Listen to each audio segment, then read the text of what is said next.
Boa tarde, está no ar mais uma edição do programa Soberania em Debate, uma iniciativa do movimento SOS Brasil Soberano, idealizado pela FICENG, Federação Interestadual de Sindicatos de Engenheiros, e pelo SENGRIO, Sindicato dos Engenheiros no estado do Rio de Janeiro. O tema desta edição é Construindo uma Maioria Democrática, e para isso recebemos o vereador e candidato a deputado federal, o Raymond Ottoni. Obrigada pela presença. Obrigado, Camila, você também. E o deputado estadual, candidato à reeleição, Valdec Carneiro. Obrigada pela presença. Um prazer. Ontem os eleitores acompanharam o primeiro debate de candidatos ao governo do estado do Rio de Janeiro. Que políticas o Rio de Janeiro precisa para sair dessa crise? Primeiro agradecer e cumprimentar a todos que nos acompanham, dizer que é uma alegria muito grande estar aqui no SENG, nesse debate, nessa conversa, nesse diálogo com cada um e cada uma de vocês, e agradecer a Camila. Uma das tônicas mais frequentes no debate ontem, e não podia ser diferente, foi a questão da segurança pública.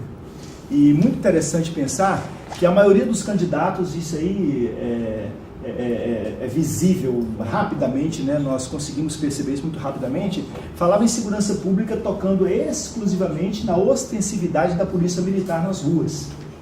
E aí a gente acha que, eu pelo menos acho que há um movimento equivocado, porque a compreensão de segurança pública, no meu entendimento, é uma compreensão muito mais ampla, né? E aí nós tivemos ali, com uma ou duas exceções, candidatos todos falando de segurança pública exclusivamente nesse viés da ostensividade da presença de policiais nas ruas do Rio de Janeiro. Depois, uma outra questão também que salta muito aos olhos é que um grupo grande de candidatos e o tempo muito pequeno para debate, os eleitores não tiveram condições, no meu entendimento, de conhecer as verdadeiras propostas. Em determinado momento, aquela prática, que é uma prática antiga dos debates de televisão, que são ataques mútuos. Então, acho que ontem o debate ainda ficou devendo muito para o cidadão carioca, para o cidadão do estado do Rio de Janeiro, para o cidadão fluminense. E para você, Valdec? Olha, agradecer aqui ao canal SOS Brasil Soberano, o convite para participar do programa, ao seu lado, o Raymond, ao lado da Camila como mediadora, você que nos assiste. Então, eu tenho a impressão que faltou falar mais dos problemas que afetam no cotidiano o povo do estado do Rio de Janeiro. O foco na segurança pública obscureceu, perturbou o enfrentamento de outros temas muito importantes. Por um lado, o foco na segurança, por um viés, a meu ver, muito equivocado, como disse aqui o Raymond. Aliás, assim, é muito importante lembrar que se combater violência fazendo operações militares em áreas populares fosse uma saída, o Rio de Janeiro tinha que estar exportando tecnologia de combate à violência, que é tudo que a gente faz nos últimos 30 anos. Né? Portanto, a intervenção federal militar, além de improvisada, além de uma jogada demagógica, é mais do mesmo do ponto de vista da lógica da guerra e tomar as favelas e periferias como territórios adversários a serem dizimados. Mas, enfim, acho que a gente não enfrentou, por exemplo, o problema da mobilidade urbana. Grande desafio desse estado, que é o mais metropolizado do Brasil. 70% no mínimo da população fluminense vivem na região metropolitana. A demanda por serviços é enorme aqui, particularmente no questão do transporte público, onde a gente enfrenta também as páginas criminais, as relações criminosas, delituosas entre autoridades estaduais e o baronato do transporte. Isso tem que ser enfrentado. Então esse tema não apareceu, assim como não apareceu, por exemplo, o processo atual de negação do direito à educação no Rio de Janeiro. O Estado está fechando escolas, está fechando turmas, está fechando tudo, está desmontando o seu parque científico. Portanto, o tema da segurança, além de ter um viés muito militarista, como ressaltou muito bem o Raymond, ainda jogou uma cortina, digamos, de fumaça em torno de outros temas muito importantes, que inclusive, se bem enfrentados, podem atuar na prevenção à violência. O Valdec, se me permite, Camila, quando se fala da mobilidade, muito interessante que de fato deixaram ao largo, mas quando se falou, e falou-se minimamente, falou-se, por exemplo, da questão do uso, né, da malha ferroviária para a construção de metrô de superfície. E aí nós precisamos lembrar um passado recente, né, assim, não está nem na história ainda, porque foi ontem que aconteceu isso, a construção da linha 4 do metrô, que não significa dizer que nós sejamos contra a construção da linha 4. mas a construção da linha 4 do metrô que levou 9 bilhões de reais de investimento, quando na verdade técnicos da área de mobilidade urbana diziam que com 3 bilhões e meio você conseguia fazer todo o processo de construção de metrô de superfície usando a malha ferroviária que já tem no Rio de Janeiro, o estado do Rio de Janeiro, até porque um dos grandes problemas metroviários é a questão da desapropriação e da perfuração de túneis, o que a Barra da Tijuca, o metrô da linha 4, precisou de fazer e muito. Então, nesse particular, ofereceram ontem isso como proposta, um dos candidatos, inclusive o candidato que estava comprometido naquele momento da linha 4 de construí-la, junto com seus parceiros, os seus parceiros. Aí o que a gente tem naquele momento? Nós temos aí um oferecimento de algo que poderia ter sido feito ontem e que não foi feito. Então, mais do mesmo. Sem falar que ninguém comenta mais sobre a linha 3, né? Ela foi pulada, né? Tem um erro de aritmética, né? Porque a ligação entre Niterói, São Gonçalo e Itaboraí, claro, cantada em prosa e verso na campanha de 2014, foi completamente esquecida. E ali tem uma concentração muito importante de moradores da região metropolitana. Só São Gonçalo tem mais de 1 milhão de habitantes. Então, portanto, abrir uma outra alternativa de transporte de massas para aquela região é muito importante e não se fala mais nisso. Super bem lembrado. E outra questão que preocupa muito os eleitores é a atual crise econômica do Rio de Janeiro. Quais seriam as estratégias para a gente alavancar o desenvolvimento econômico e social do Estado? A impressão que eu tenho, Camila, querido Raymond, é que o povo fluminense, é como se o povo fluminense vivesse, eu acho que ele vive, 2 crises a um só tempo. Dos estados brasileiros, o que mais sofrem com o atual estado de coisas no Brasil é certamente o Rio de Janeiro. Por quê? Ele sofre, por um lado, com os problemas decorrentes do golpe de Estado, da ruptura democrática e da agenda entreguista e confiscadora de direitos que está em curso sob o governo ilegítimo de Temer e, por exemplo, afetando diretamente 2 setores da economia importantíssimos para o arranjo produtivo do Estado, que é o setor do petróleo e o setor da indústria naval, né? Nós estamos entregando a preço de banana os nossos campos de exploração. Aliás, esse território acabou de revender um deles, arrematou em leilão, e em menos de um ano revendeu para a Exxon com 500 milhões de dólares de lucro líquido, sem fazer um investimento no Brasil, sem gerar um trabalho, um posto de trabalho no Rio de Janeiro e no Brasil. Portanto, um aspecto. E a indústria naval, já que o presidente da Petrobras, que já foi embora, foi tarde, não devia ter entrado, o Pedro Parente, entreguista de 4 postados, suprimiu a política de conteúdo local praticamente. Nós voltamos a fazer as encomendas da Petrobras, que é o principal cliente do setor, a indústria naval, na Ásia, a China, a Coreia, Singapura, Filipinas, gerando trabalho e renda lá, e não aqui. Nossos estaleiros estão fechando, estão desempregando, enfim. Então isso afeta muito a economia do Estado. A dimensão A da crise. A dimensão B é o desgoverno do Estado, né? É desgovernança total, um governo sem coordenação, sem direção, que pratica políticas equivocadas, se não criminosas, como a política de isenção tributária, sem controle, sem transparência, sem critério, o endividamento absurdo, posso falar sobre isso mais tarde com mais detalhes. Portanto, tem 2 dimensões da crise do Rio. A crise que advém do golpe de Estado, das decisões do governo golpista de Temer, e a crise decorrente desse grupo político do PMDB que enfiou o Rio num buraco sem fundo, tem saída, mas é muito profundo, que nos últimos 12 anos vem comandando o Estado. E antes de passar para o Raymond, queria que você respondesse também se é possível recuperar a indústria naval do Rio de Janeiro. É possível. Primeiro, eu acho que tem que mudar a correlação de forças em Brasília, né? Porque o Rio de Janeiro não sai desse buraco sem um governo federal que aporte novo no nosso Estado. Os governos populares de Lula e Dilma foram investimentos expressivos e contínuos, né? Não só com a política de conteúdo nacional, mas PAC 1, PAC 2, Minha Casa Minha Vida, investimentos para a agenda dos grandes jogos. Então, nós tivemos o Rio de Janeiro recebendo muitos recursos federais, né? Então, a política de conteúdo nacional depende de uma decisão de política pública, que foi o presidente Lula que tomou. Porque nos anos 90, é bom lembrar, os nossos estaleiros já tinham vivido um ciclo de morte. Claro. Porque Fernando Henrique Cardoso tinha decidido fazer as contas. Exatamente, claro. Abandonou. Foi só com o Lula, a partir de 2003, que a Petrobras é levada a adotar essa diretriz, fazer pelo menos 65% de suas compras públicas à indústria naval nacional. É uma aposta na engenharia brasileira, é uma aposta nos técnicos brasileiros, no operariado brasileiro. Foi isso que aconteceu. A gente precisa retomar essa diretriz. É uma decisão do governo federal e desse governo golpista e dos seus representantes na campanha, como Alckmin, por exemplo, não sairá daí essa solução. E para você, Raymond, que depende a recuperação econômica do Estado e que depende também da eleição presidencial?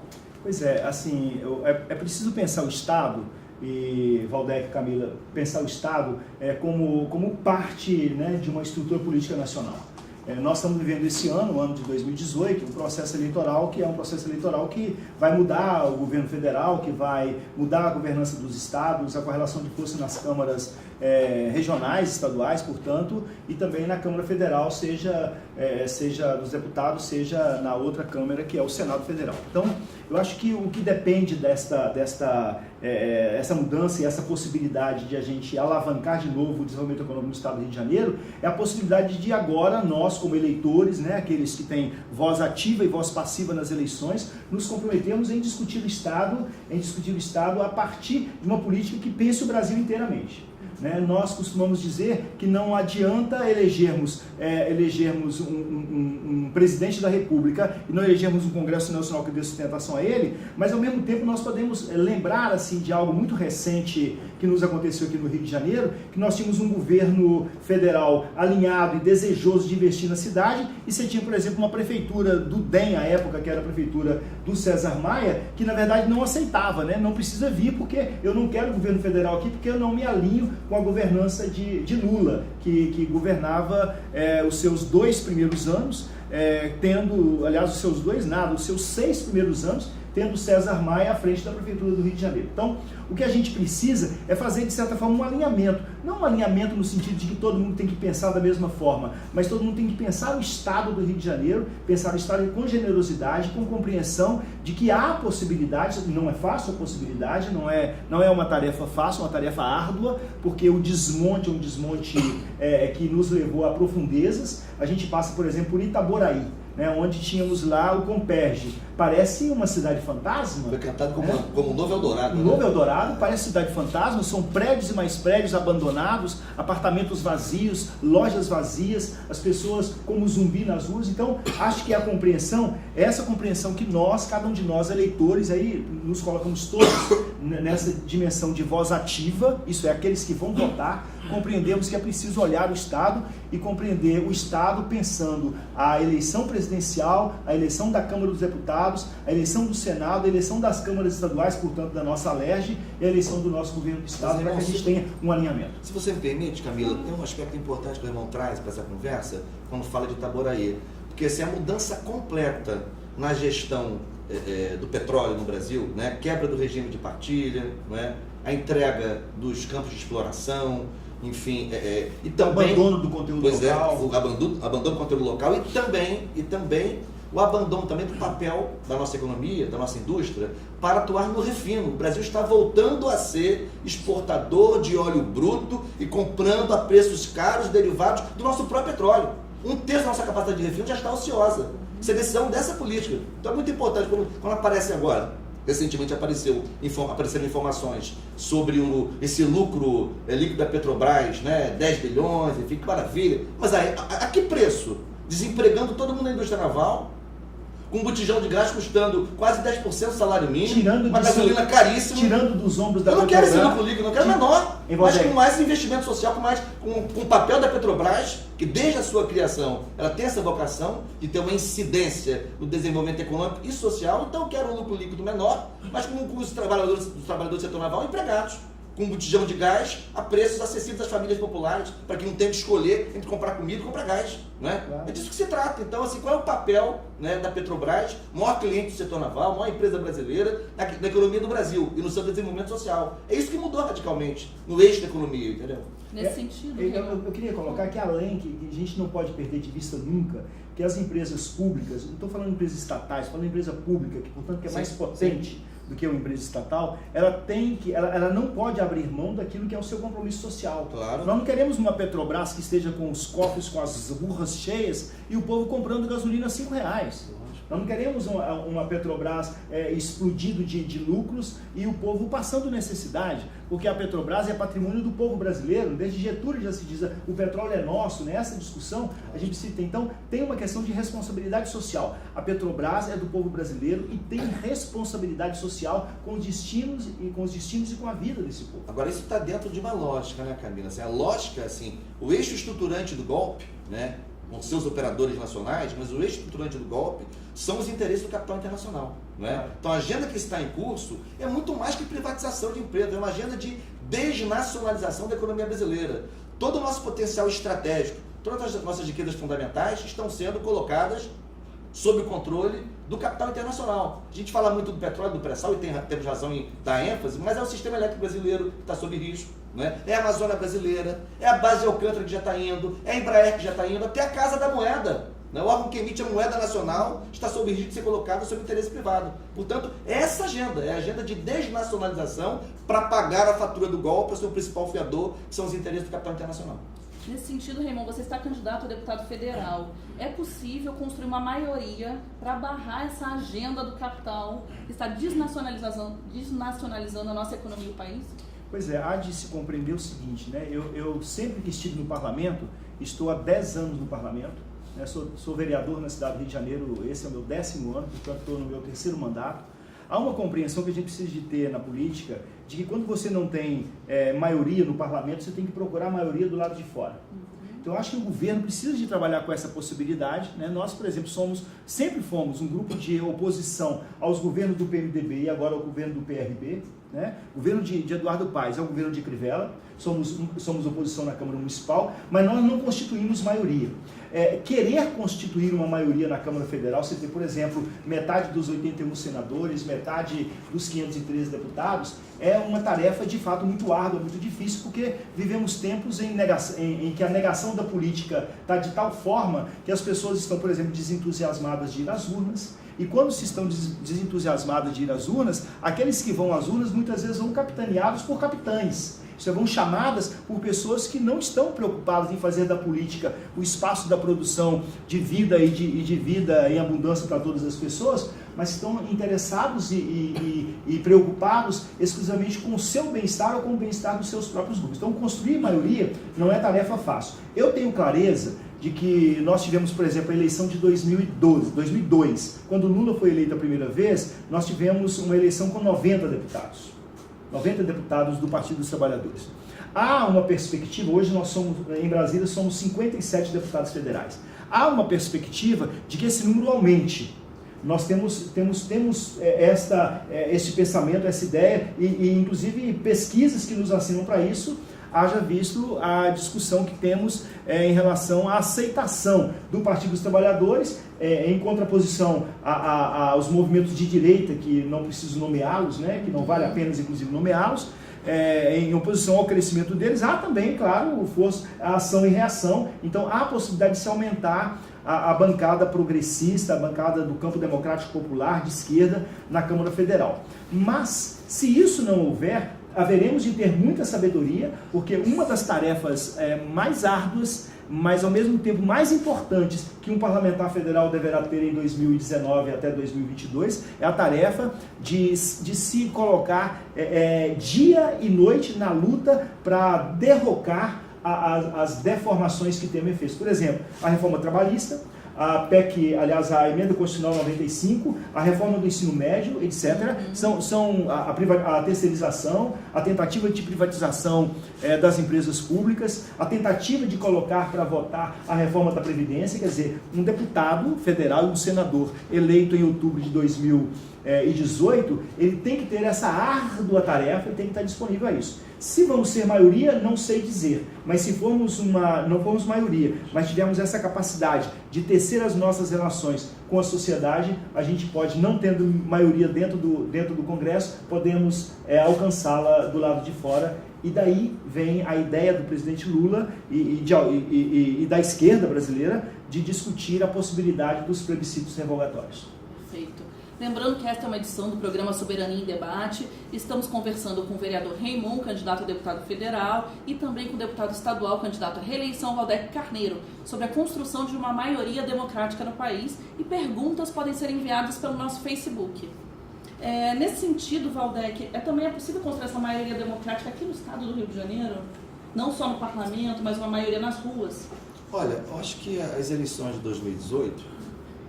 que serão eleições, em boa medida, ilegítimas, caso se mantenha essa perseguição judicial e midiática contra Lula. Se Lula não for candidato, essas eleições estão seriamente comprometidas do ponto de vista de sua legitimidade. Mas ainda assim parece que acontecerão, não é? Aqui no Rio de Janeiro, eu acho que o principal desafio para reorganizar o campo democrático, digamos assim, é a gente conseguir derrotar não é, esse mesmo grupo político que administra o Estado há pelo menos 12 anos. E eu acho engraçado, né, porque as pessoas têm talentos, né, talentos às vezes assim, na dramaturgia, talentos cênicos. Né? Eu fico observando o candidato Eduardo Paes, por exemplo, agindo como se nada tivesse a ver com Cabral, Pisciani, Pezão, Albertassi. Olha, ele é a esperança desse grupo, ele é simplesmente a esperança desse grupo para se manter no poder. Né? Enfim, então é muito importante a gente entender que no Rio de Janeiro, a mudança, digamos, a perspectiva de construção de um ambiente democrático está diretamente relacionada à possibilidade de mudança da correlação de forças e da retirada, da enxotar esse grupo político que já veio e já mostrou que veio. Não está a serviço do interesse público do Estado, está a serviço de outros interesses, muitas vezes escusos. Né? Estão desmontando, por exemplo, queria falar sobre isso, o Parque Científico do Rio de Janeiro.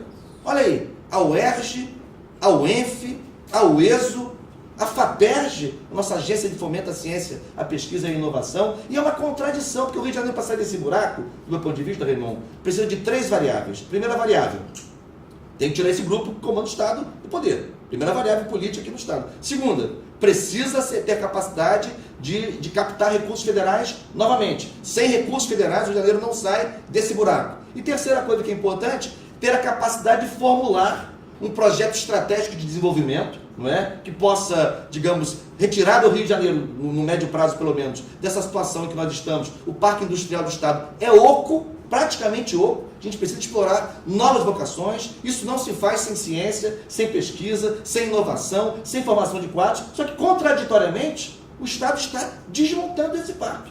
Então, por isso que eu acho que o ambiente, digamos, democrático, que pode possibilitar a implementação e a formulação de políticas públicas de caráter mais inclusivo, né, dependem diretamente, né, da retirada dessa turma que governa o Estado, melhor, que desgoverna o Estado há pelo menos 12 anos.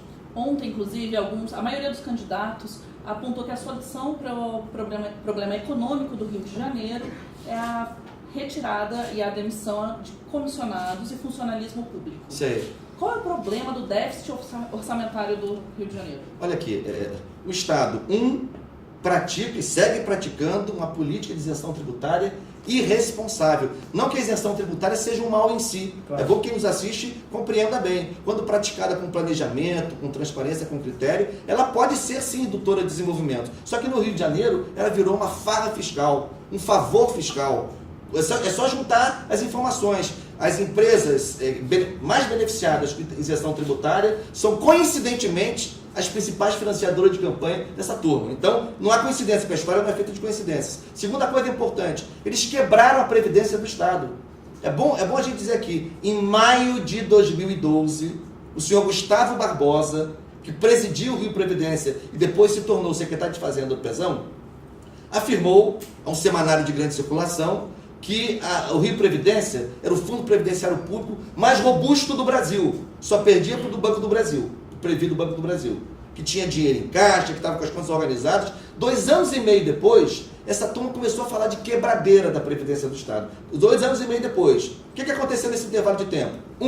O Estado várias vezes falhou no recolhimento da sua contribuição previdenciária patronal. Então, só o servidor recolhendo, mas o patrão, no caso do Estado, não recolhia. Segundo, e voltaram a falar disso, é impressionante, voltaram a falar da mesma coisa. Iam fazer uma grande operação imobiliária, vender os imóveis do Estado que estão ociosos, subutilizados, e tudo seria revertido para a Previdência Estadual. Isso não aconteceu. Agora estão falando de novo. É incrível, estão falando daquilo que eles falaram em 2014. E mais.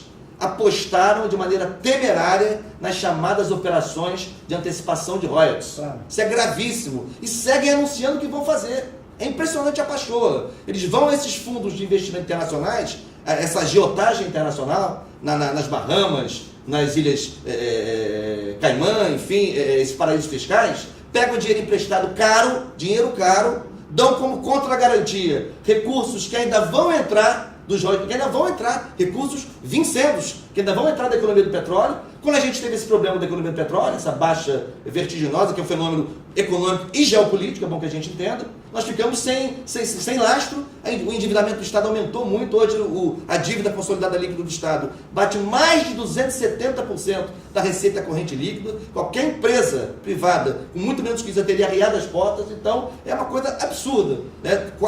O Tribunal de Contas chegou a produzir um relatório dizendo que de 2007 a 2014, aproximadamente, o Rio teria deixado de arrecadar algo em torno de 180 bilhões de reais com isenção tributária. São quase 3 orçamentos anuais, pessoal.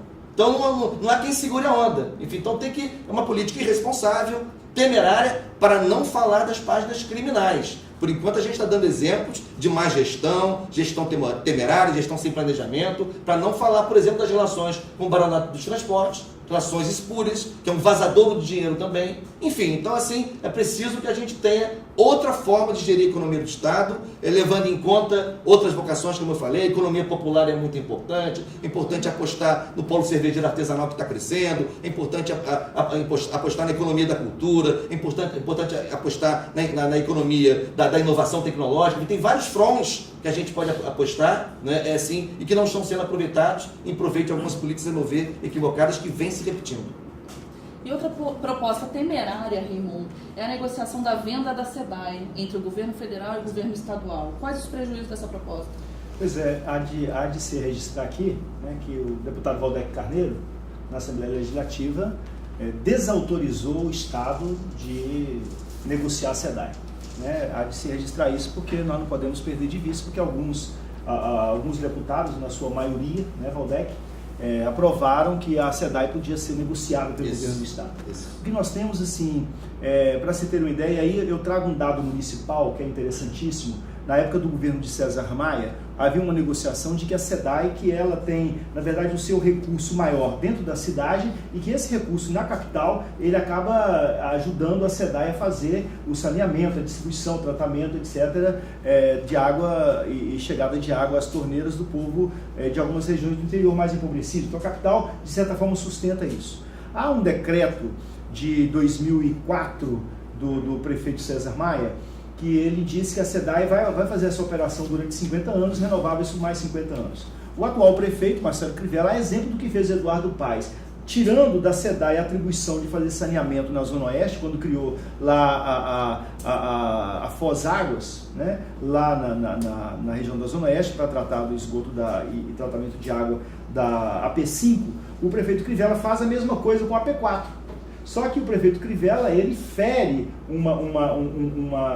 ele tenta destituir um decreto, e esse decreto nós estamos agora trabalhando para que isso não aconteça. Então, há de todos os pontos, seja da Assembleia Legislativa, seja da Câmara Municipal do Rio de Janeiro, seja da sociedade organizada, seja dos sedaianos, que são homens e mulheres comprometidíssimos com a identidade, com a vocação da SEDAI, há uma luta muito grande a ser feita. A venda da SEDAI, ela na verdade é um desrespeito àquilo que há de mais básico na sociedade fluminense, e portanto os impactos disso seriam muito negativos. Eu tenho para mim que a gente vai conseguir vencer essa batalha, que a SEDAI ela continuará sendo uma empresa do Estado do Rio de Janeiro, do povo do Rio de Janeiro, né? Porque há muita pressão, há muito trabalho sendo feito em relação a isso. Em relação também a esse tema, que é o tema da distribuição, da coleta, do tratamento, da distribuição de água e também da coleta de esgoto, etc.,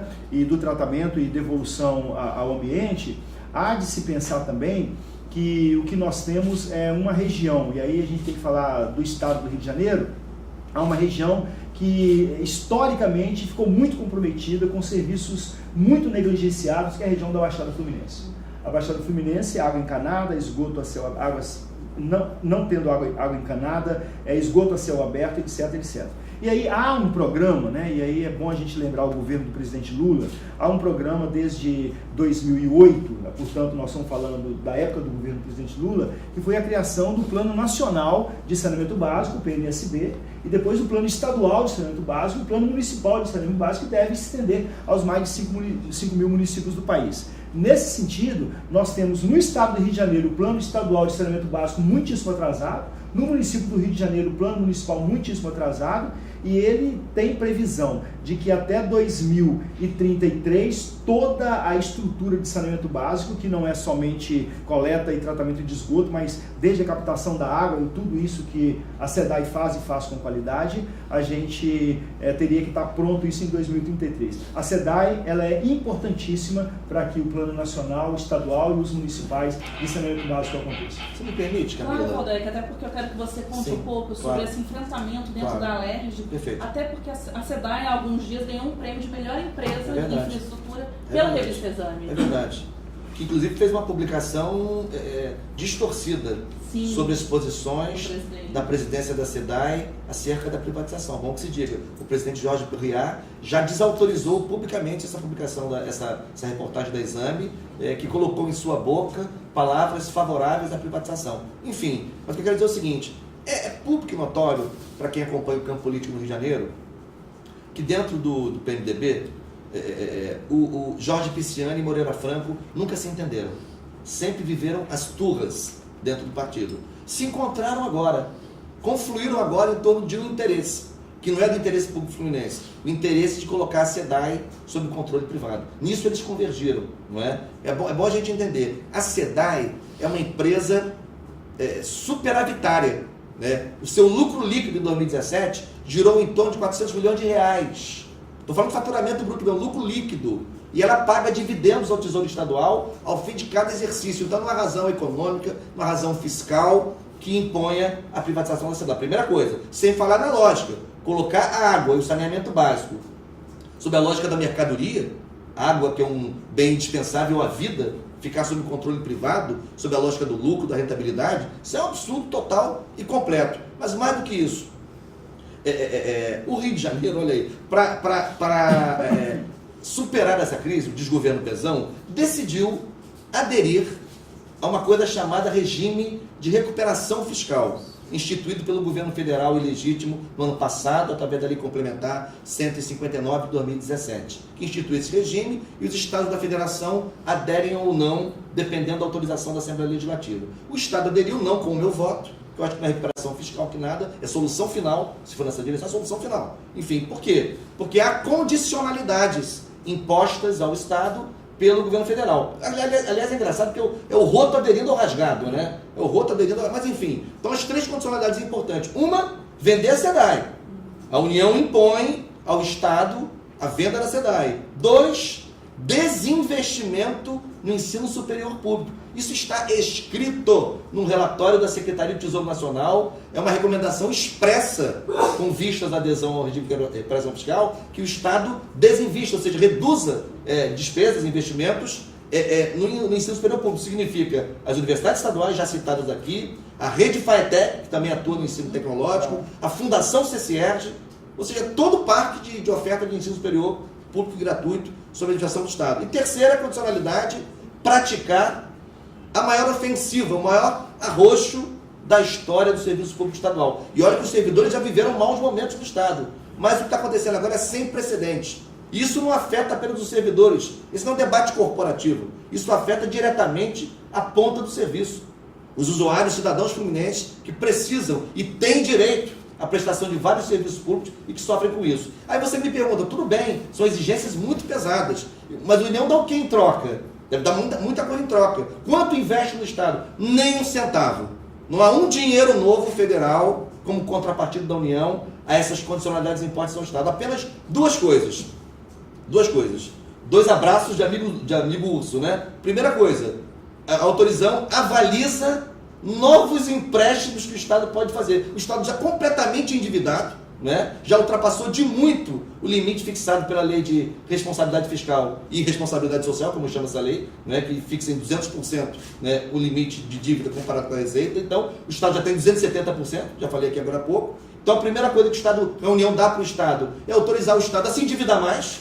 E a segunda coisa é autorizar o Estado a suspender o pagamento de suas dívidas por 3 anos, período prorrogável por mais 3 anos, se o Estado quiser. Mas é suspender. A dívida segue contando, com juros e correção monetária. Então, isso é uma bomba relógio que em algum momento vai explodir no colo da população fluminense. Por isso que eu acho que essa adesão não é a solução para o Estado superar a sua crise, mas tem sido a forma pela qual o Estado do Rio de Janeiro, de governo Pezão, se ajoelhou diante do governo federal ilegítimo. Se isso não for revertido no próximo período, o Estado de Janeiro vai entrar num buraco ainda maior, com mais dívida para pagar, não é? Com mais endividamento privado, com mais dívida com a União, e sem ter recebido investimentos que pudessem efetivamente compensar o déficit, o rombo, enfim. No ano de 2018, o orçamento do Estado começou com uma previsão de rombo, de déficit, de cerca de 16 bilhões de reais no exercício de 2018. E para a população do Rio de Janeiro, por que defender a SEDAI? Porque é uma empresa pública, né, como eu disse, bem sucedida na sua gestão financeira, que faz, o Ramon falou agora da Baixada, está fazendo investimentos da Baixada, aumentando as canalizações, aumentando investimentos em saneamento. Eu duvido que uma empresa privada que assume o controle da SEDAI, sob a lógica do lucro, da mercadoria e da rentabilidade, vá fazer os investimentos públicos que a SEDAI está fazendo, né? E eu duvido que não haja um aumento considerável das contas, como aconteceu com a privatização da telefonia, como aconteceu com a privatização do setor elétrico, enfim. Então, esse é um receituário que nós já vimos no Brasil, que não deu certo, aliás, em vários outros países onde se experimentou o modelo de privatização da água, isso está sendo revertido, que se mostrou infrutífero socialmente e até ruim economicamente. Por quê? Porque o Estado vai se desfazer de uma empresa sua, de uma empresa pública, controlada por ele, que dá lucro. E que presta um serviço público da maior importância, não faz nenhum sentido. Agora, como que o Estado, então, vai resolvendo as coisas? Cobrando de quem é a fatura dessa crise? Né? Cobrando do servidor público, como eu já disse, cobrando da população, porque está desmontando serviços fundamentais. Pessoal, no Rio de Janeiro, contemporâneo, estão fechando escolas públicas, fechando escolas, fechando turmas, fechando turnos. A rede FAETEC, que era a promessa de uma rede pública estadual de formação profissional para a nossa juventude, está sendo desmontada. Frequentem a UERJ, frequentem a UESO, frequentem a UENF. É desolador o cenário. E o projeto, né, Valdec e Camilo, o projeto é um projeto que ele tem muita proximidade com o projeto nacional. Né?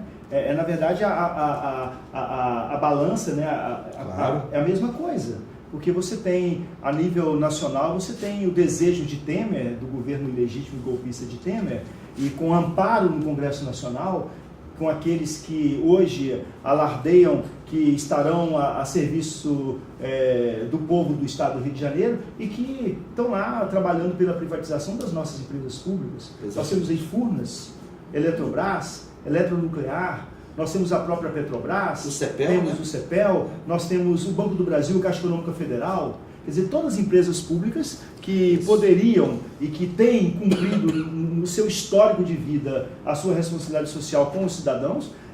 O governo de Temer, ilegítimo, ele quer passar o rodo, ele quer destruir. Então a lógica que Pezão assume no Estado do Rio de Janeiro, também acobertado por uma Assembleia que ele tem nas mãos, também acobertado por uma LERJ que ele tem nas mãos, é a mesma lógica que Temer, através das suas negociações com o Congresso Nacional, quer fazer com o país, quer vender aquilo que é patrimônio público. E aí, nessa compreensão em relação à SEDAI de modo particular, tem um dado que a gente precisa de ter muita clareza dele. Né? Eu participei de um encontro em Brasília chamado FAMA, que é o Fórum Alternativo da Água, né?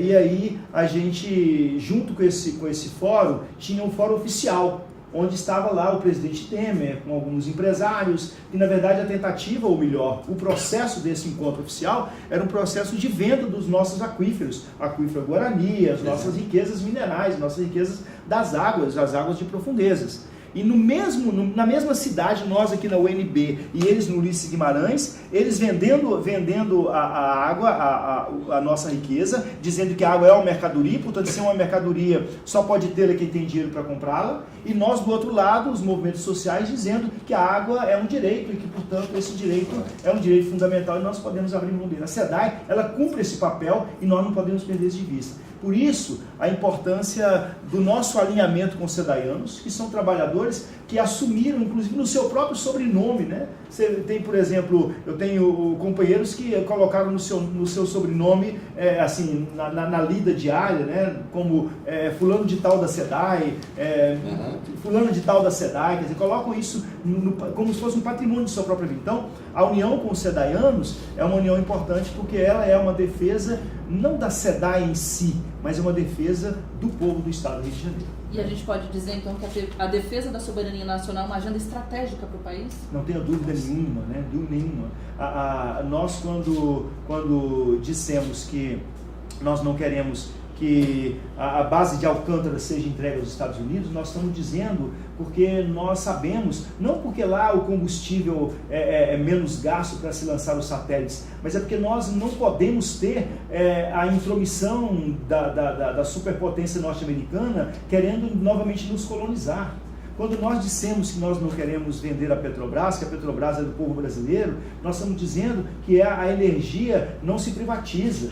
Quando nós estamos defendendo a SEDAI, nós estamos dizendo que nós não queremos que um empresário que visa o lucro, porque não é que ele esteja fora do papel dele. O papel do empresário no sistema capitalista é investir para ter retorno, investir para ter lucro. Então nós não queremos dar a SEDAI. Se o cara quiser ter lucro, ele abra uma empresa que tenha condições de dar o lucro dele. Mas a SEDAI, ela é, na verdade, patrimônio do povo, porque ela alimenta a vida do povo. Então, a soberania nacional, ela passa pela manutenção de nossas empresas públicas. Eu me lembro muito bem que o Chico Buarque trouxe uma expressão muitíssimo interessante. E aí vai aqui uma provocação, né? O pessoal que está nos acompanhando talvez não entenda, porque a comunicação próxima é mais fácil, mas se não entender também não tem problema não, pergunta depois que a gente pode estabelecer um diálogo, né?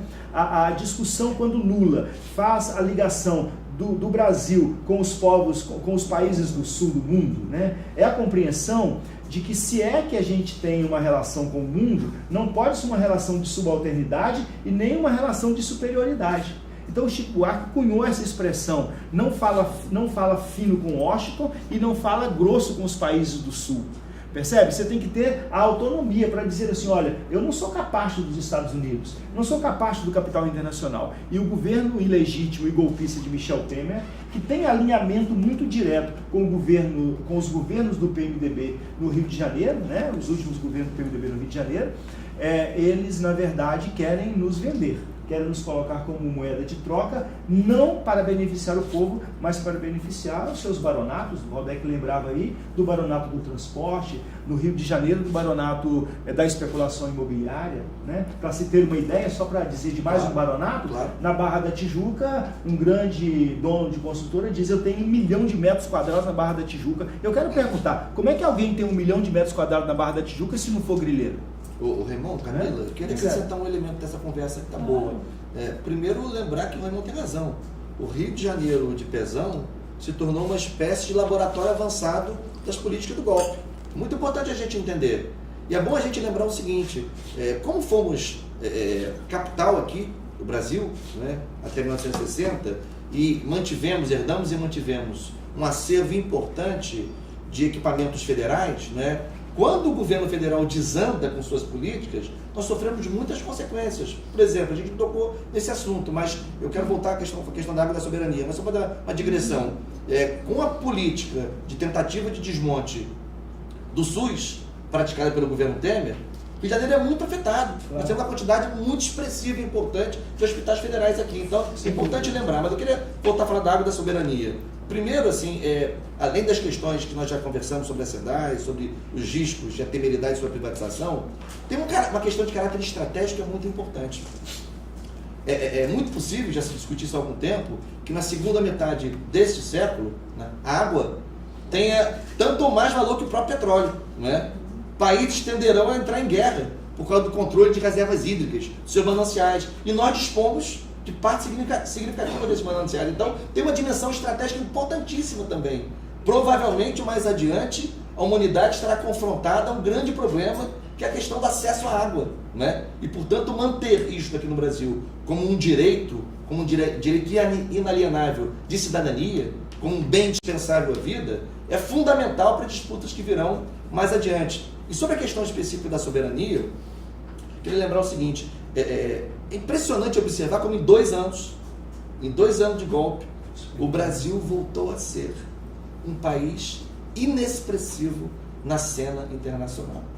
Nós já estamos colocados novamente, eu diria, na longínqua periferia do capitalismo, sem expressão nenhuma, sem voz ativa alguma nas principais decisões tomadas pelos centros decisórios internacionais. E aí é sempre bom lembrar que houve um momento, né, na segunda metade dos anos 2000, por exemplo, no início dos anos 2010, em que nós estávamos, né, ocupando um papel muito importante na geopolítica mundial. Né? Eu me lembro que o G7, né, chegou a parar de se reunir em proveito das reuniões do G20, que era o G7, eram os BRICS, mais alguns emergentes, Austrália, Indonésia, enfim. Então, o Brasil estava, digamos, ocupando um lugar na mesa dos grandes pela primeira vez. Isso é muito importante a gente destacar. Como que hoje, em tão curto espaço de tempo, nós voltamos a ser, no cenário internacional, um país periférico, subalterno, subsumido. É muito importante a gente perceber as mudanças. E aí, assim, por isso que a gente compreende, e eu destaco muito,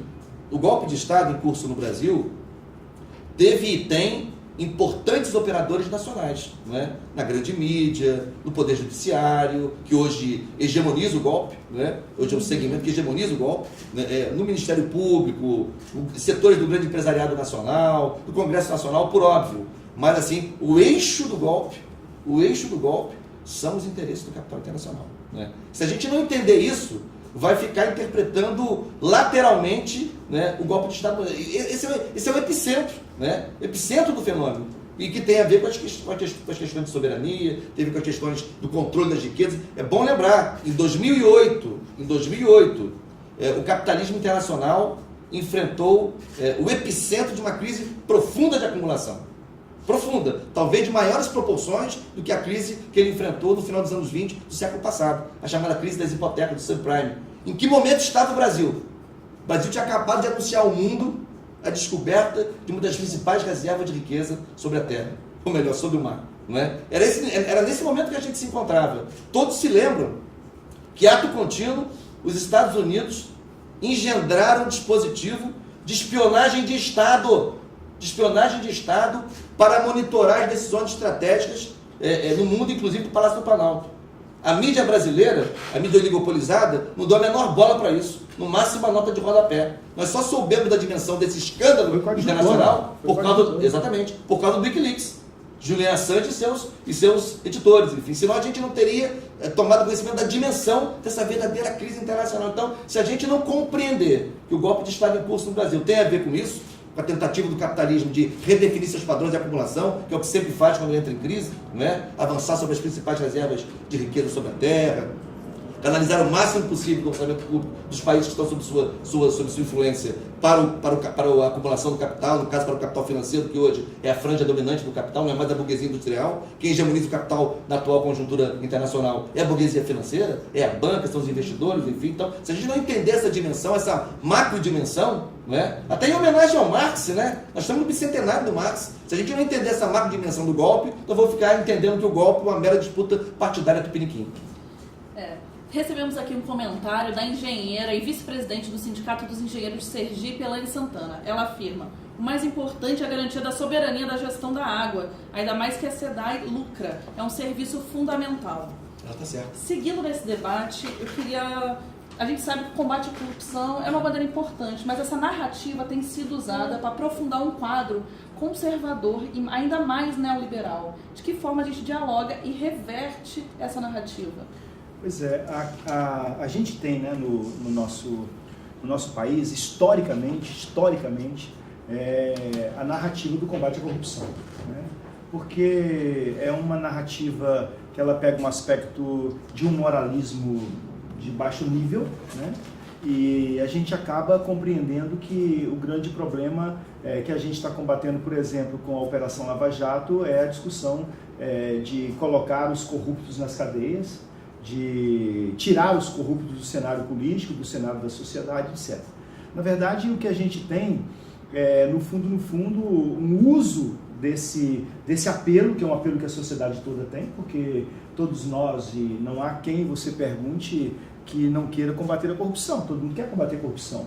Então, o uso desse apelo para a gente fazer o processo de entreguismo, né? porque se a gente pega todo o processo de investigação que o Ministério Público Federal faz, que a própria Lava Jato faz, em relação às investigações de corrupção, nós acabamos compreendendo que em cada encruzilhada que você vai, há uma intencionalidade exatamente de romper com aquilo que nós chamamos de soberania, com aquilo que nós chamamos de processos de construção do povo brasileiro, daquilo que é a nossa autonomia enquanto povo. Então, há uma narrativa, e o Waldeck, quando fala do golpe, né, ele fala com muita qualidade, até porque nós não podemos pensá-lo perifericamente. O golpe também, ele se estabelece a partir de um momento de que alguém aparece como salvador da pátria porque vai combater a corrupção. Você tem, por exemplo, na época da eleição de Lula de 2009, uma corrupção que aparece ali, uma corrupção moral de um candidato a presidente da República que tinha uma relação extraconjugal. Aí aparece o Collor com uma expressão, aquele que é o caçador de marajás. Agora você tem, na Câmara Federal de 2016, tem a figura de Eduardo Cunha, que é um elemento, uma ferramenta para para se opor à presidenta Dilma, capitaneado ele pelos processos do PSDB e do PMDB, engendrados aí em Aécio Neves, no núcleo político do Rio de Janeiro, que de certa forma é o epicentro do golpe, né, com Eduardo Cunha, etc.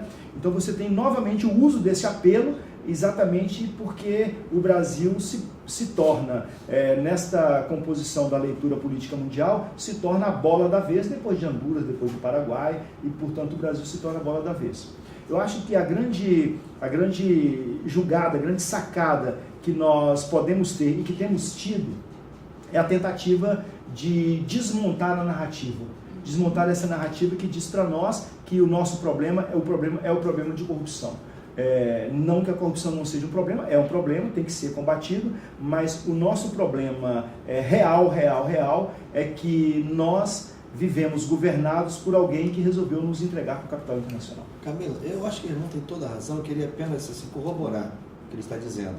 Porque sobre essa questão da corrupção, primeiro limpar a área, né? Ninguém aqui acha tolerável a corrupção. A corrupção tem que ser enfrentada no rigor da lei, garantido o devido direito de defesa, garantido, respeitado o devido processo legal, né?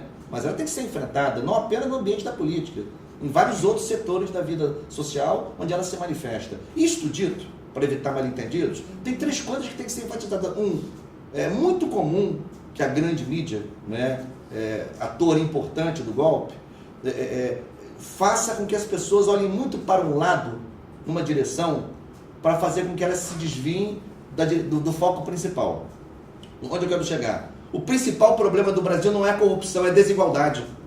O nosso principal problema é desigualdade. Desigualdade social, desigualdade racial, desigualdade regional. Esse é o nosso principal problema. Então, bater na tecla da corrupção o tempo todo faz a gente crer, né, que esse é o nosso grande problema brasileiro, não é? O nosso grande problema não é a corrupção, embora ela tenha que ser enfrentada, como eu já disse, de maneira séria e responsável sempre. Segundo aspecto importante, não se justifica, mesmo sob o pretexto de enfrentar a corrupção, descumprir a lei e a Constituição. Isso é a barbárie, isso é pulverizar todos os pilares que sustentam o Estado Democrático de Direito. Então, ninguém deve ser colocado nem acima da lei, nem abaixo da lei, como já se disse. Não é? É muito importante a gente repetir isso aqui. Nenhum juiz, nenhum promotor, nenhuma autoridade do Poder Judiciário, nenhum desembargador, nenhum ministro devem estar autorizados, devem se sentir autorizados para passar por cima da lei, passar por cima da Constituição, que eles devem zelar, né? Uma das suas principais missões é zelar, né, pelo cumprimento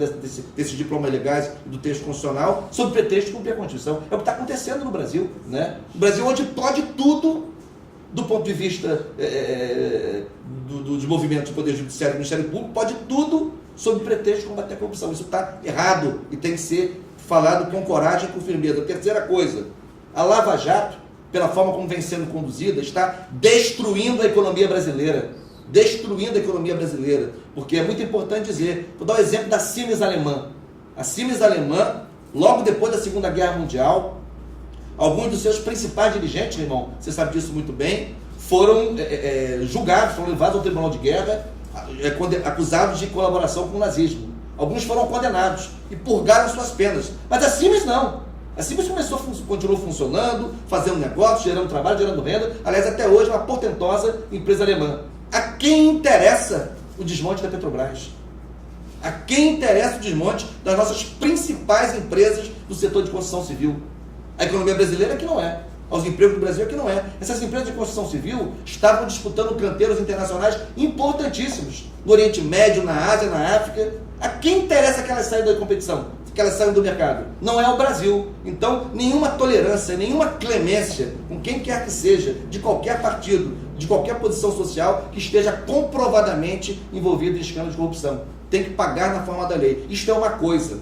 A outra coisa é respeitar a lei. A outra coisa é permitir que as empresas continuem fazendo o seu trabalho, gerando negócios, gerando trabalho, gerando renda. Isso é muito diferente. Portanto, nesse sentido, eu entendo que a Lava Jato presta um desserviço à economia brasileira e presta um desserviço, portanto, ao funcionamento do Brasil, do ponto de vista da geração de trabalho, da geração de renda, do ponto de vista da sua economia, como eu já disse.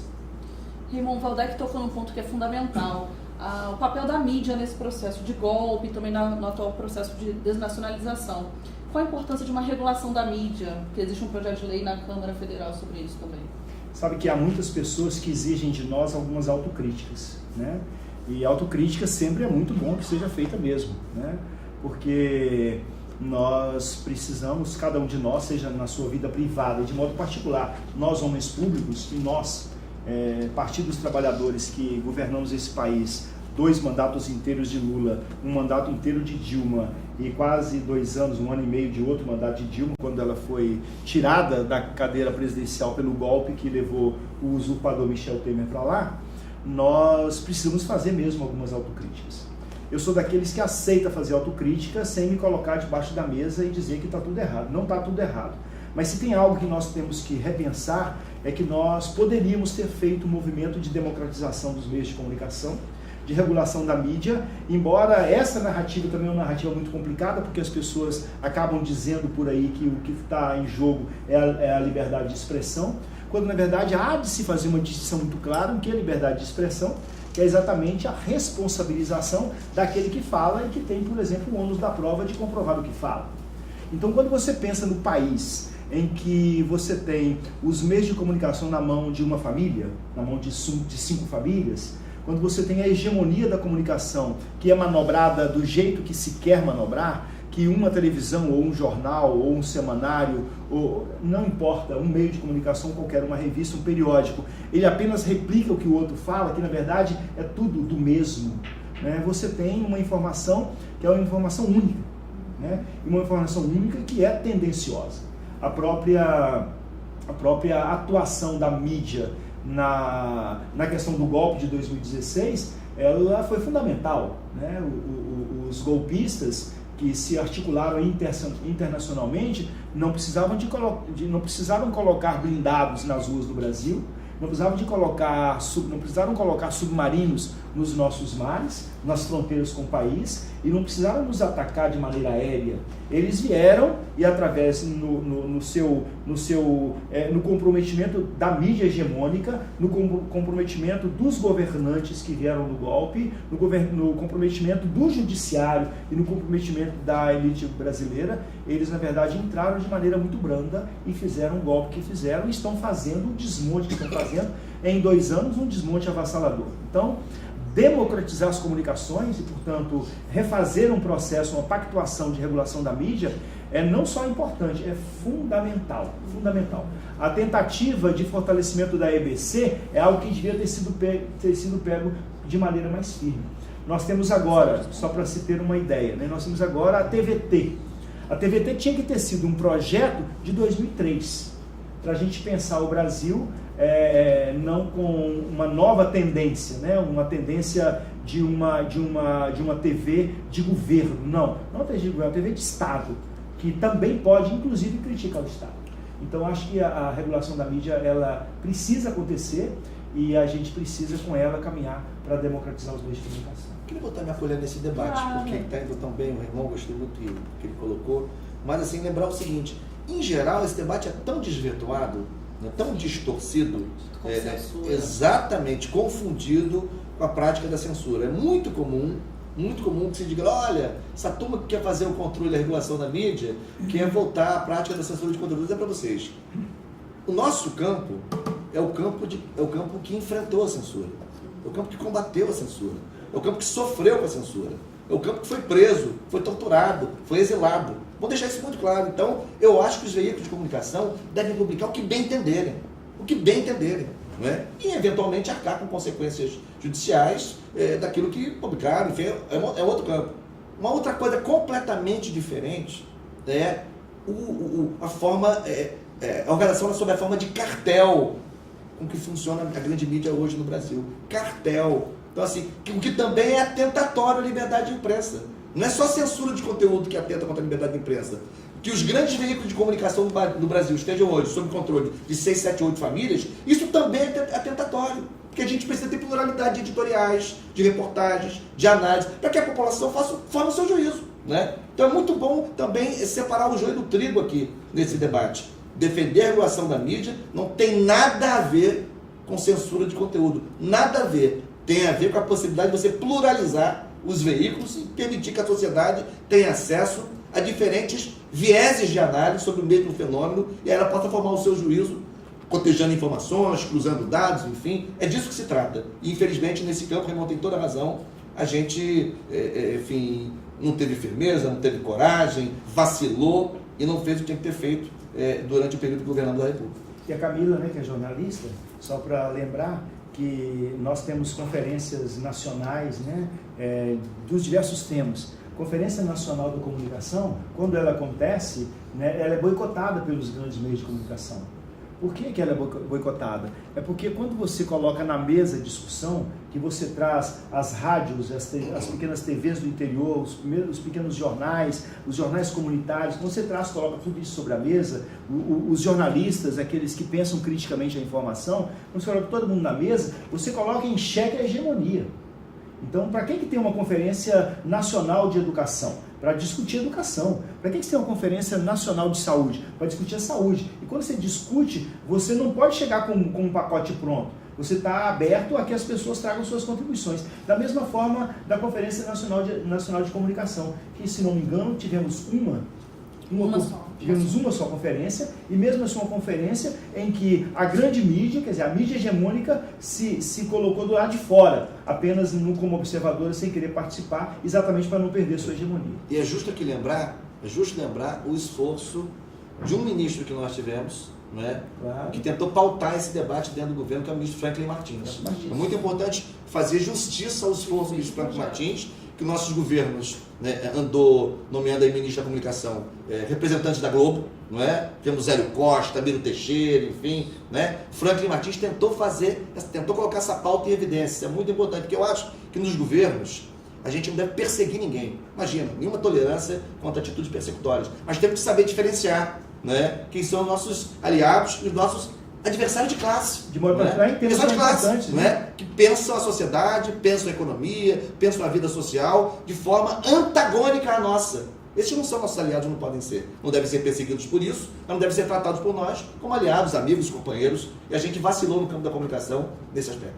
Pensando também a comunicação hoje, a gente vê fake news que alimentam os discursos de ódio, e a política no Rio de Janeiro tem vivido um ambiente de muita violência, principalmente após a execução de Marielle Franco, e ontem, com o início da campanha, que uma candidata também sofreu um atentado violento nas barcas de Niterói para o Rio de Janeiro. É possível enfrentar esse ambiente conservador da política do Rio de Janeiro?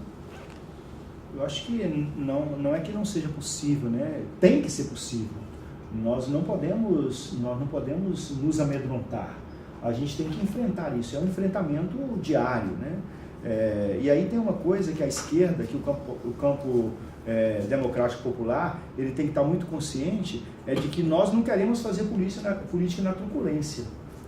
Agora, nós também não queremos fazer política na truculência, não significa dizer que nós vamos aceitar todo tipo de truculência. Para isso é preciso que a gente reclame daqueles que têm que guardar a legislação, daqueles que têm que cuidar da legislação. Agora, preciso compreender que há uma política que pode ser feita com generosidade, há uma política que pode ser feita com parcerias, há uma política que pode ser feita com gratuidade, né? E acho que, assim, Pode parecer ingenuidade da minha parte, mas eu não considero que seja ingenuidade, mas é compreender que essa truculência que alguns apregou, inclusive a morte do diferente, apregou o extermínio de quem pensa diferente de mim, que o outro tem que calar a boca porque não está falando como eu gostaria que ele me falasse. Esta atitude política é uma atitude política, no meu entendimento, efêmera, passageira. Acho que a política, ela carece, mais que carece, ela clama por generosidade, ela clama por uma certa gratuidade, por uma certa leveza de fazer. Porque qual é o sentido de se fazer política? Para que eu faço política? Se não for para ajudar no processo de transformação da minha sociedade, não tem sentido nenhum. Para que eu saio de casa de manhã cedo para fazer política? Então, nesse sentido, nós temos que combater essa truculência, que é a truculência que vem pelas fake news e às vezes pelas vias de fato. Às vezes pelas vias de fato. Nós tivemos há poucos dias aqui na Câmara Municipal um vereador diante das galerias fazendo gestos obscenos pelas galerias. Nós tivemos um vereador que, ao receber o título, por exemplo, da tribuna de honra da Câmara Municipal, aliás, da tribuna de debate da Câmara Municipal, o nome de Marielle Franco, ele diz, não vou votar favorável a isso. Ok, não precisa votar favorável, mas as alegações para não votar favorável, porque eu coloco sob suspeição a morte de Marielle. Suspeição quem tem é o Estado. O Estado é que está sob suspeição, que há 156 dias não disse quem matou Marielle. Então, eu acho que a generosidade e a gratuidade que a política nos pede não é uma generosidade e uma gratuidade ingênua, mas ela é, conforme a gente podia dizer, ela é tênue, mas ela é generosa, mas ela é vigorosa, ela é firme, ela tem posicionamento, ela tem lado.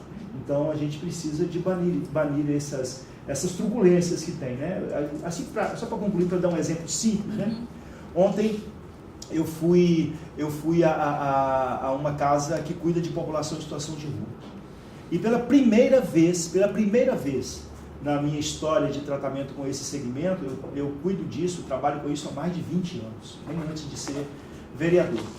Um moço me disse que o motivo pelo qual ele saiu de casa e foi para as ruas, e está na rua há um ano, é que assim que entrou o governo de Temer, logo depois começou a onda de desemprego, ele ficou desempregado e ele foi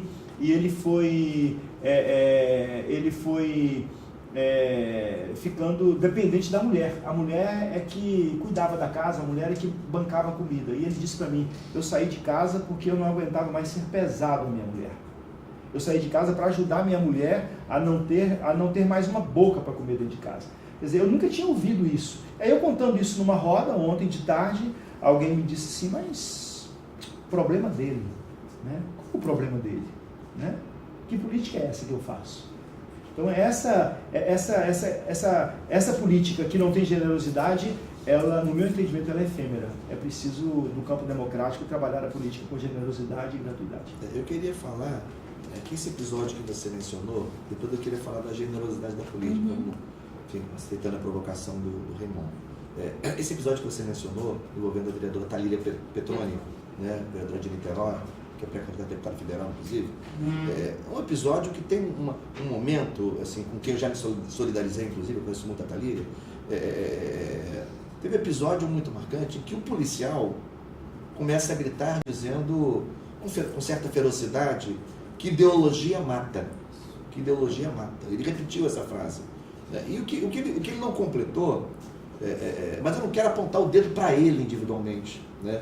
Eu acho que ele representa e espelha uma lógica prevalente na política de segurança pública, que é essa lógica do belicismo, uma lógica da guerra, né? O que ele não completou nessa ideia é que justamente as ideias que plantam violência, que semeiam violência e que podem matar, são as ideias lastreadas no ódio e na intolerância, que o nosso campo combate frequentemente, né? Porque o campo democrático popular tem, no último período no Brasil, que é uma das coisas, um dos substratos mais graves, né, do golpe de Estado em curso no Brasil, que é o avanço do pensamento fascista, né, justamente baseado no ódio, na intolerância, que discrimina violentamente mulheres, negros, a comunidade LGBT, pobres, né? Isso é sério, porque isso não é uma questão partidária, é uma questão civilizatória, né? Nós estamos tendo diante de nós o desafio de saber o seguinte: que civilização nós queremos ser? nas próximas décadas, né? A prevalecer esse pensamento, né, nós vamos ter que dizimar gays, vamos ter que tratar negros como gado, né? Vamos ter que dizer que tem mulheres boas para ser estupradas, mulheres que não são boas para serem estupradas. É disso que se trata. Então, isso não é um debate partidário, é um debate que tem a ver com a opção entre o humanismo, o altruísmo e a barbárie, né? Então isso é muito sério. E aí, Raymond, quando você fala de generosidade da política, você tem toda a razão em pautar essa dimensão do debate, né? Quando a gente pensa na emenda constitucional 95 de 2016, promulgada a toque de caixa logo depois que Temer e sua quadrilha assumiram de assalto, né, o Palácio do Planalto, né? Essa é uma emenda que está na contramão da generosidade, né? Porque ela congela por 20 anos os investimentos em políticas sociais, não é? Na educação, na saúde, na assistência social, enfim. Entretanto, mantém intacta a programação, né, para pagamento de juros e serviço da dívida, né? Claro. Outra política que vai estar na contramão da generosidade é o Rio de Janeiro, o Estado de Janeiro, ter acabado com a sua Secretaria de Assistência Social. Não existe mais política de assistência social no Estado do Rio de Janeiro. Os pobres que se virem, os excluídos que deem o seu jeito. Aumentando, né? Nas ruas. Exatamente. Assim, entidades como essas que você visitou, né, que por chamamento público do Estado, não foram elas que pediram, não. Entidades que acolhem pessoas idosas, entidades que acolhem crianças e mulheres vítimas de violência, entidades que acolhem crianças e adolescentes com deficiência, que por chamamento público se conveniaram com o Estado, né, fizeram investimentos para acolher essas pessoas vulneráveis. Há mais de 2 anos o Estado não faz um repasse.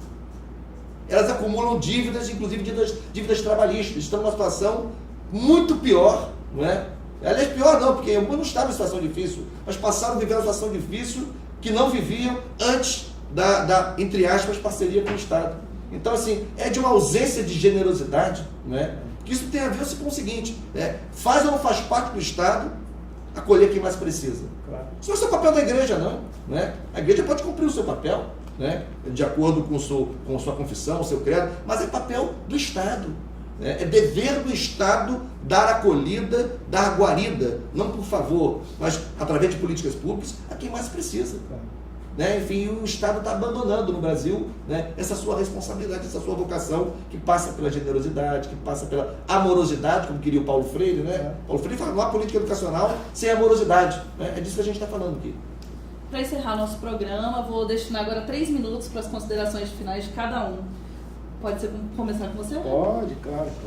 Eu quero inicialmente agradecer, viu, Camila? Você, Valdeir, também, por participar dessa roda aqui e aprender tanto nessa conversa. E agradecer a todo mundo que nos acompanhou também. Tem um pessoal aqui na retaguarda também, agradecer a todos, né? Dizer muito obrigado. E, assim, falar do meu compromisso, né? Daquilo que eu acredito na política. Hoje eu encontrei com um grupo de jovens de um movimento, né, de uma ONG chamada CIEDES, que trabalha com jovem aprendiz. Eram 60 jovens, acolhi 60 hoje, 60 havia acolhido segunda-feira passada, aqui na Câmara para um bate-papo sobre política e cidadania. Programa esse, Jovem Aprendiz, que o governo golpista de Michel Temer quer acabar, quer dizer que não precisa mais. E na conversa com essa garotada, uma das perguntas que uma menina me fez logo no final, eu inclusive fui lá, abracei e respondi a pergunta abraçado a ela, garotos de 17 e 19 anos, ela me perguntou, diante desse quadro tão difícil da política brasileira, diante de tanta coisa ruim que acontece, o que é que te anima, o que é que te faz levantar de manhã e dizer assim, opa, hoje eu vou fazer política de novo. E aí eu disse para ela que a política, e aqui digo para quem nos acompanha, a política é a possibilidade de a gente ajudar a nossa sociedade a ser melhor. Não há nada que eu tenha feito hoje, desde o espreguiçar na minha cama até a hora que eu for dormir, tomar o meu banho e deitar de novo na minha cama, não há nenhum ato que eu tenha feito que não terá sido um ato político. Todo ato é político. Inclusive aqueles que negam a política estão tendo um ato político. Então deixar isso muito claro.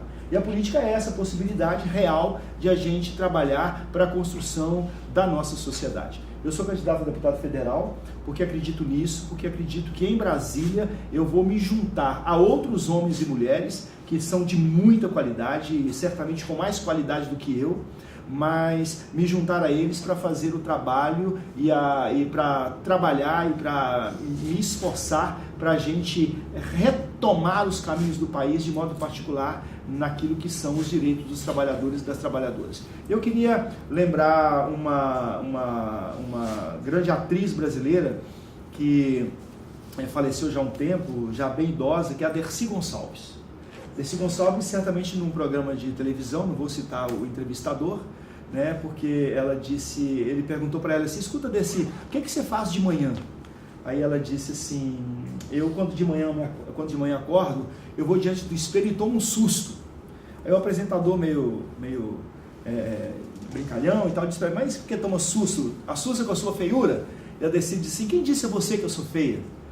A Dercy disse assim: eu me assusto porque eu descubro que eu tenho mais um dia e que esse dia não pode passar em vão. Então a política também é dessa forma. Então eu sou candidato a deputado federal. Aqueles que quiserem nos conhecer, que puderem nos acompanhar, vou dizer até meu número, pode? 1333, não tem problema nenhum. A campanha já está rolando. Grande abraço a todos, paz e bem. Obrigada. 3 minutos cravados. Você, Valdec, por favor. Ô Camila, a gente esqueceu de falar até no debate sobre soberania que nesse momento estão sob ameaça as principais agências de fomento à pesquisa no Brasil, a CAPES e o CNPq, claro, com risco de terem suprimidas todas as suas bolsas de mestrado, doutorado, pós-doutorado, os programas que apoiam professores em formação, que a CAPES também atua nesse programa. Então, assim, tem tudo a ver com soberania. Hoje os países, para se inserirem na cena internacional com altivez, com soberania, dependem muito de investimentos em ciência, em pesquisa, em formação de quadro. Portanto, lembrar desse disparate que também é preciso ser contido. Eu tenho certeza que o Raymond, lá no Congresso Nacional, vai ser uma voz ativa contra esse desmonte da ciência brasileira. Eu quero agradecer, né, a oportunidade de conversar aqui com vocês, com você, Camila, com o Raymond, que para mim, eu sou fã do Raymond, sou fã dos mandatos que ele faz, são uma inspiração, uma referência para o nosso mandato já há algum tempo. Temos muitas lutas comuns, né, um grande parlamentar aqui na capital e certamente será um grande parlamentar no Congresso Nacional. Eles são o Sindicato dos Engenheiros do Rio de Janeiro, a Federação dos Engenheiros, a Federação Interestadual, o canal SOS Brasil Soberano, por essa roda de conversa, por essa roda de debate. E dizer o seguinte, de maneira muito simples, né? É muito comum hoje, em qualquer lugar, esse discurso de demonização da política e de criminalização da política. Aliás, a grande mídia é pródiga em veiculá-lo permanentemente. Assim, e muitos dizem, né, dá para lembrar o Brecht, né? Não o Brecht lá que o cara falou, todo Brecht. Né? Dá para lembrar do poema dele sobre o analfabeto político, né? Analfabetismo político. Porque assim, muitas vezes as pessoas falam num tom até muito crítico. Eu não quero saber disso, né? Eu não quero participar dessa história, enfim, como se essa fosse uma posição muito crítica, que no fundo é uma posição muito alienada, porque a melhor maneira de melhorar a política, que precisa e deve ser melhorada, né, não é se afastando dela, né, porque se afastar dela faz a alegria dos pilantras, pessoal. Quem está na política para fazer dinheiro, para fazer negócio, para traficar influência, está pouco se lixando com o ambiente de demonização da política. Ao contrário, né? Quanto mais pessoas como nós aqui, como você, irmão, como você, Camila, que estiverem distantes da política, mais eles vão aproveitar, mais eles vão chafurdar, né, na lama da política que eles promovem. Por isso é muito importante entender. Na Assembleia Legislativa tem 70 cadeiras. Se 80% dos eleitores do Estado comparecerem às urnas no dia 7 de outubro, ou 10% só comparecerem, de qualquer forma, as 70 cadeiras serão ocupadas. Não haverá espaço vazio. Então, há várias formas de participar, há várias formas de se informar. Hoje, as redes sociais permitem que a gente ponha lá o nome do Raymond, da Camila, o meu nome. Aparece um monte de coisa sobre nós. Você pode checar informações, tem muito fake news, é verdade. Tem que separar o joio do trigo, tem muito lixo, mas tem muita informação fidedigna. Então, o que a gente queria fazer esse apelo para você que acompanhe mais de perto, né? Tem muita gente boa por aí, né, fazendo política, em diferentes partidos, né? Tem muitas propostas interessantes que merecem a sua atenção, merecem a sua consideração. Em homenagem a Raymond, eu lembro até o Papa Paulo VI, recentemente citado pelo Papa Francisco. Paulo VI com uma frase muito importante sobre a política, dizendo que algo assim, quando praticada com dignidade, não é isso, Raymond? A política é a mais elevada forma de caridade. Isso mesmo. Isso é muito profundo, isso é muito singelo, né? Remonta um pouco ao mundo grego. Cássio, que aliás não era nada democrático, mas enfim, onde a política era a arte de promover o bem comum, a felicidade geral. Por isso, queria dizer a você que vale a pena acompanhar mais de perto a política, queria pedir para você acompanhar mais de perto também o nosso mandato, as nossas propostas, enfim. É muito importante que a gente vire a página do Rio de Janeiro e do Brasil. Lula livre, não ao golpe. Obrigada, Raymond. Obrigada pela sua contribuição nesse debate tão rico e também agradeço a audiência da nossa internet que nos acompanhou até agora e dizer que estaremos com uma programação extensa com esse tema, construindo a maioria democrática no país. Muito obrigada pela audiência e até a próxima.